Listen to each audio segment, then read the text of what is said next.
When they're doing the 100-mile endurance ride, the most significant component is the metabolic components. Those horses are asked to go at the trot and the slow gallop for up to 100 miles. I mean, it's a 100-mile race that they're doing. Now, they stop every certain number of miles and they're evaluated by a team of veterinarians, and they are not allowed to continue the race until their horse's metabolic parameters are within a certain degree of requirements, meaning they're ready to roll, they feel good, and they're going, their heart rate's down, and they have to be very sound at each of these check-ins. And if they are, then they go on, and if they're not, then if they're sound, they're lame, then they'll be done.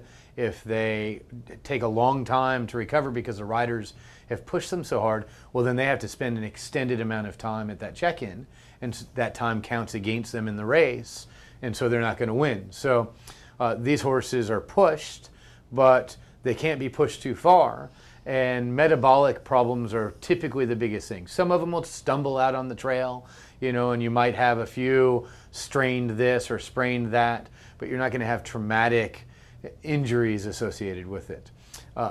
That's a little different in the combined driving endurance and the cross-country endurance, where these horses are going, you know, when it's combined driving, there's 4 horses attached to a cart, and they're asked to fly around certain obstacles as quickly as they can get around them. They will do this for not an extended period of time. They're not going to go for 14 hours doing it. That's all going to happen over a 15, 16-minute period of time.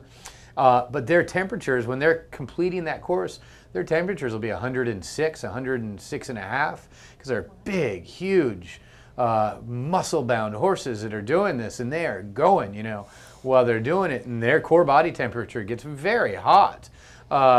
You won't see that often in those endurance horses. Those horses' core body temperature get to 104, maybe 103 and a half, and the event horses will get somewhere in the in-between phase. Metabolically, those horses are working primarily at an anaerobic level, the cross-country horse and the combined driving horses, and the endurance horses are working principally at an aerobic level, or flushing back and forth between aerobic and anaerobic, and they end up just having full body electrolyte imbalances. The endurance horses do. Their electrolytes get out of balance, and they get very dehydrated from going for such an extreme period of time. And the other horses, the horses that are running cross country, their biggest risk is falling over a large obstacle and injuring a tendon, really severing a tendon, rupturing something, breaking a bone, something along those lines. And they are going at such a high rate of speed from moment 1 to moment 10, they have a much higher risk on their cardiovascular system. So if they have, say, an underlying aneurysm, say a blood vessel, a major blood vessel that has a weakness in it that nobody could know about, just like in a human athlete that goes out and suddenly they have a heart attack, their cardiovascular system's put at a greater degree of stress, and so they're a little more likely, because their heart rate gets up so high, to have that happen.